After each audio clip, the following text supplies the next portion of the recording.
Do'stlar, mana uzumni teskari holatda ko'myapmiz.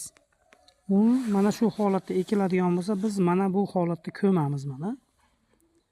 Mana shu holatda ko'mamizda, ko'mganimizdan keyin bu tepasidan tomir chiqaradi. Issiq urganda tepasidan tomir chiqaradi. Past tomoni sovuqligini hisobiga shunday turib turadi. Tomir chiqarguncha tegmaymiz keyin. Biz mana buni ko'rib turganinglardek, men shilyapman mana. Bu yerini mana bu bilan shilib, mana aziz do'stlar, buni men bunday qilib shilib chiqyapman mana.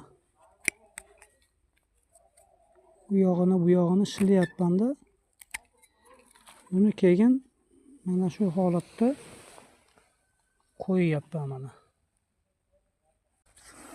Aziz do'stlar, mana bunaqa yo'g'on shoxlarini ham bir qator hop mana qilib shilib olish kerak.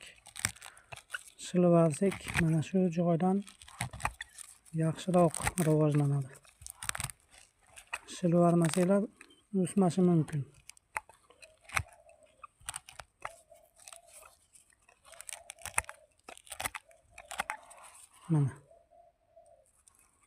Mana shu holatda mana buni endi mayga qo'yamiz. Mana shunday. Ko'mayotganda buni bunday qilib qo'yamiz. Bu tomirni bir-biridan uzoqlashtirsak, sal zich olib, tomir bir-biriga kirishib ketmaydi. Ko'mayotganda bularni sal bunday qilib qo'yamiz. Shaxmat shashkada singari qilib.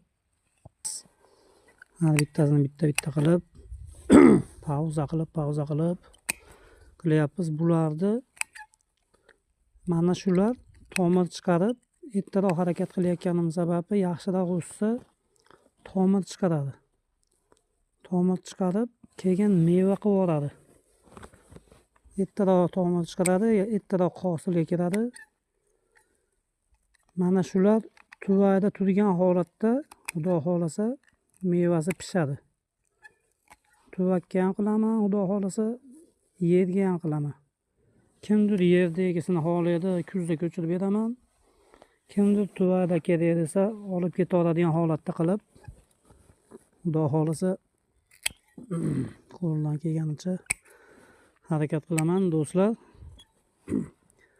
Andijondan, Jahon bozoridan ko'chatlar olganman. Uzum ko'chat, olma ko'chat, boshqa bitta olganim